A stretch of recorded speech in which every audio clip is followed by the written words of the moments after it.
Ronald read एक janitor यानी कि दरबान था। वो एक छोटे से गांव में पैदा हुआ था और उसी गांव में पला बढ़ा था। वो अपने परिवार का पहला ऐसा इंसान था जिसने हाई स्कूल तक पढ़ाई की थी। और उससे भी मजेदार बात तो ये थी कि वो रोज लोगों से लिफ्ट लेकर स्कूल पहुंचता था। रोनाल्ड एक सिंपल लाइफ जी रहा था। 25 साल तक उसने एक गैस स्टेशन में गाड़ियां रिपेयर करने का काम किया। वो बहुत मेहनत करता था और जब रोनाल्ड 38 साल का हुआ तब वो 2 बेडरूम का एक घर खरीदा।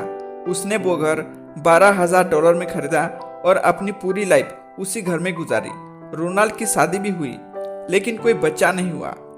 जब वो 50 का हुआ तब उसकी वाइफ चल बसी। लेकिन जिस दिन रोनाल्ड ने न्यूज पर हेडलाइंस बनाई वो दिन उसका मौत का दिन था। 2014 में जब वो 92 ईयर्स का था तब रोनाल्ड रीड के पास $8 मिलियन थे।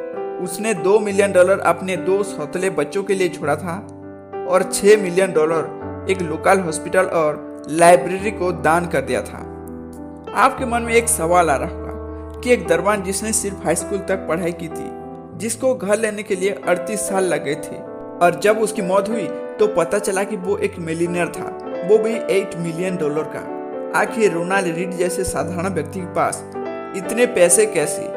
रोनाल्ड ने कोई लॉटरी नहीं जीती थी और ना ही उसके पास कोई खानदानी दौलत था जो उसको मिला होगा। अगर आप रोनाल्ड रीड के बारे में सर्च करेंगे तो आपको पता चलेगा कि वो एक चौकीदार, गैस स्टेशन अटेंडेंट, इन्वेस्टर, समाज सेवक और एक मिलियनेयर था। रोनाल्ड रीड अपने लाइफ में जो भी पैसा कमाया वो पैसा बचाकर उसने ब्लू चिप स्टॉक पर इन्वेस्ट कर रहा था। बस इतनी सी बात थी। वो एक पैसा सेव करता था, यहाँ कि उसने कभी अपनी इंटरेस्ट भी नहीं निकाला था। उसने अपनी सेविंग्स को सालों साल कंपाउंड किया था और उसकी मरने तक उसके पास $8 मिलियन की रकम जमा हो चुकी थी। देखा आपने कि एक रोनाल्ड रीड जैसा सिंपल लाइफ जीने वाला भी मिलियनियर बन सकता है, तो आप क्यों नहीं? तो दोस्तों, रोनाल्ड रीड के स्टोरी से हमने क्या सीखा उसके बारे में बाद में बात करेंगे, लेकिन उससे पहले चलिए एक और स्टोरी सुनते हैं। अब जरा उस आदमी पर नजर डालते हैं जो रोनाल्ड रीड से बिल्कुल हटकर था। रिचर्ड फ्यूक्सन मेरिल लिंच में एक एग्जीक्यूटिव था।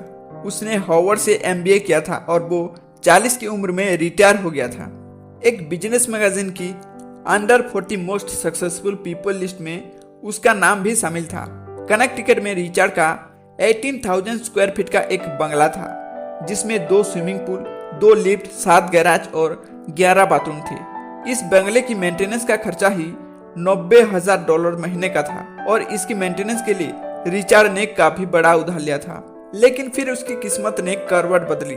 2008 में जब फाइनेंशियल क्राइसिस आया तब रातों रात रिचर्ड फुटपाथ पर आ गया।